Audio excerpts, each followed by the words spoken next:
बच्चों, आज हम हिंदी की एक नई कहानी सुनेंगे। कहानी का नाम क्या है आप लोगों को पता है? कहानी का नाम है चिड़िया और मधुमक्खी।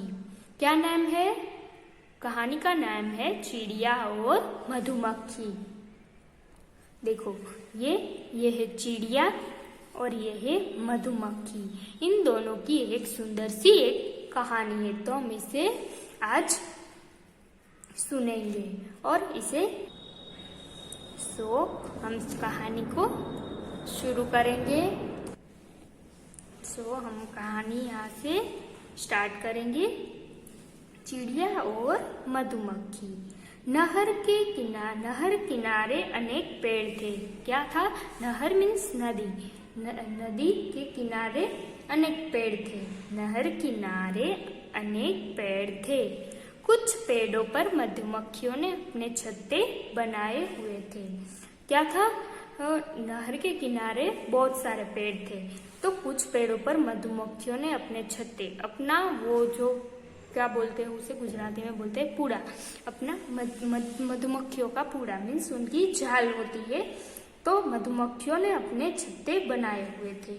मधुमक्खियां दूर दूर जाकर फूलों से मकरंद इकट्ठा करती और अपने अपने छत्तों पर शहद बनाया करती थी।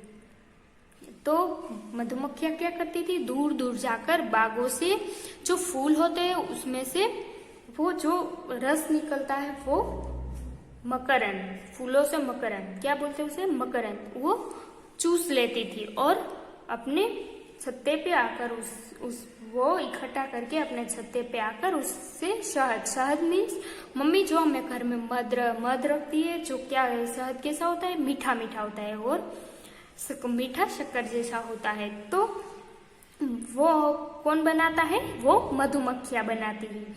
तो मधुमक्खियां वो फूलों से मकरंद चूस कर इकट्ठा करती थी और अपने छत्ते पे आकर शहद बनाती थी। एक दिन चींची चिड़िया जैसे ही एक पेड़ की डाल पर बैठी, उसने एक मधुमक्खी को डूबते देखा। वो जो नहर थी उनके किनारे कुछ पेड़ थे, तो पेड़ पे चींची चिड़िया बैठी थी, तो उसने मधुमक्खी को उसमें डूबते हुए देख लिया। तो उसने झट से एक पत्ता तोड़ा और मधुमक्खी के पास गिरा दिया।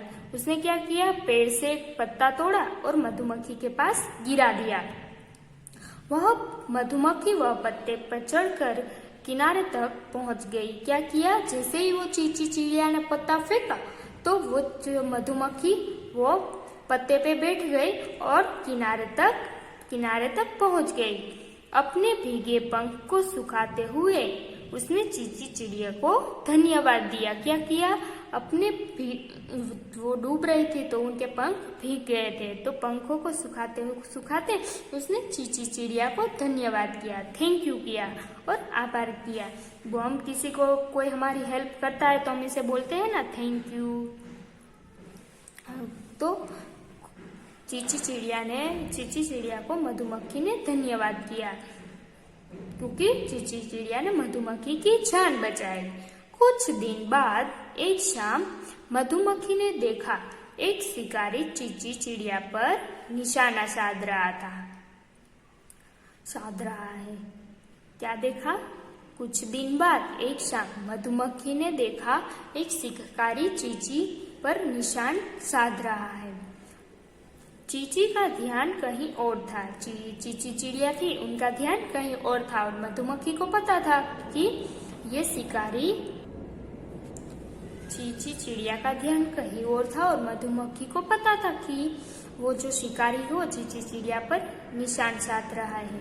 मधुमक्खी ने झट से आकर शिकारी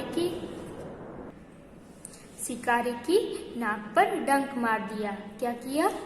चींची का ध्यान कहीं और था, मधुमक्खी ने झट से जाकर शिकारी की नाक पर डंक मार दिया, क्योंकि चींची चिड़िया ने भी मधुमक्खी की जान बचाई थी।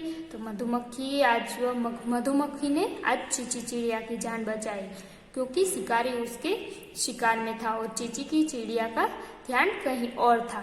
दर्द से तिल मिलाते शिकारी का निशाना चूक गया और चींची चिड़िया की जान बच गई। क्या हुआ? जैसे ही मधुमक्खी ने शिकारी के नाक पे ऊपर डंक मारा तो उसका निशाना चूक गया, चींची चिड़िया की जान बच गई। तो इस कहानी से हमें क्या शिक्षा मिलती है? इस कहानी से ये शिक्षा मिलती है, कर भला हो भला, कि हम किसी का अच्छा करेंगे तो हमारा ही अच्छा होगा, हम किसी की भलाई करेंगे तो हमारी भी भलाई होगी। हमें सबकी मदद करनी चाहिए ताकि हम भी जब मुसीबत में हो तो हमारी भी मदद कोई करे।